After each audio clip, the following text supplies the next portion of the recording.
Guys, you remember from last time we were reading the fairy tales? First, we read The Boy Who Cried Wolf. It was a really good, interesting tale. But today we're reading The Ugly Duckling. Once upon a time, there was another duck who lived in the tall grass on the edge of a great pond. One spring day, she was preparing a nest for her new little eggs to hatch in.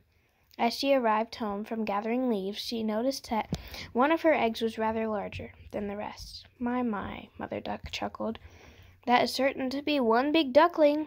The next day, the eggs began to tremble, and before long, cute little duckling heads started popping out of their shells. Roll was first. Mother Duck was sure that with his sharp beak and narrow eyes, he would be a heartbreaker of the great pond. Then came Uma and Prudence with their thick yellow hair.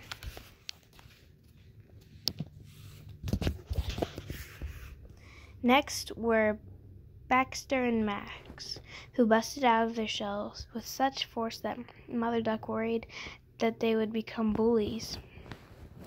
The last egg to crack was the biggest one. When the head of her sixth duckling, Nathan, poked out of his shell, Mother Duck gasped in disbelief.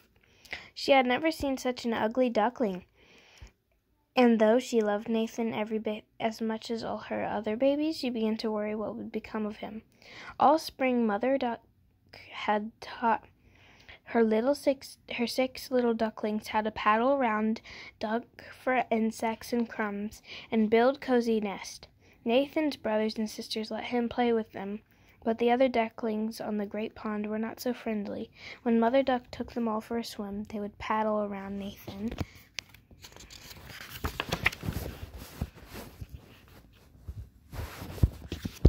calling out nasty names and laughing at him.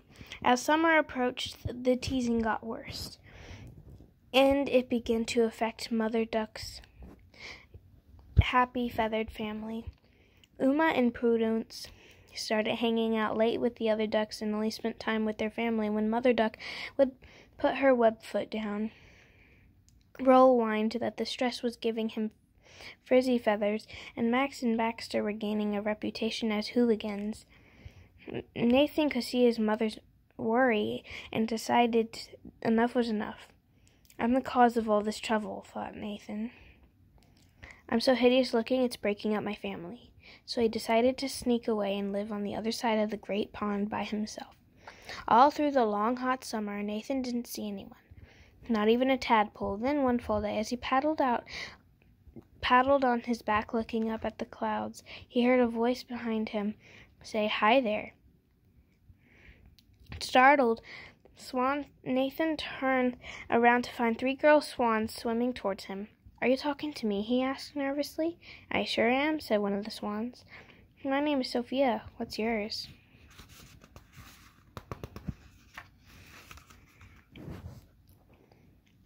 "My name is Nathan. So what's a cute swan like you doing over here all by yourself?" asked Sophia shyly. "Don't be silly. I'm not a swan. I'm an ugly duck." "You really don't know you are a swan. Look down at your reflection."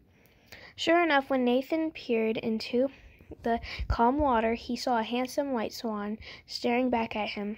Nathan was thrilled with his new image and swam home to see his family right away. Mother Duck was overjoyed to have Nathan home and barely seemed to notice how different he looked. She hugged him close and said that whether he was a swan or a duck, she'd always love him as her son. The next spring, Nathan and Sophia got married and had their own litter of ugly ducklings, quote unquote, who all in their own time emerged as lovely swans. Next, we'll be reading Little Red Riding Hood. Thank you so much for joining me for The Ugly Duckling today. Bye, guys.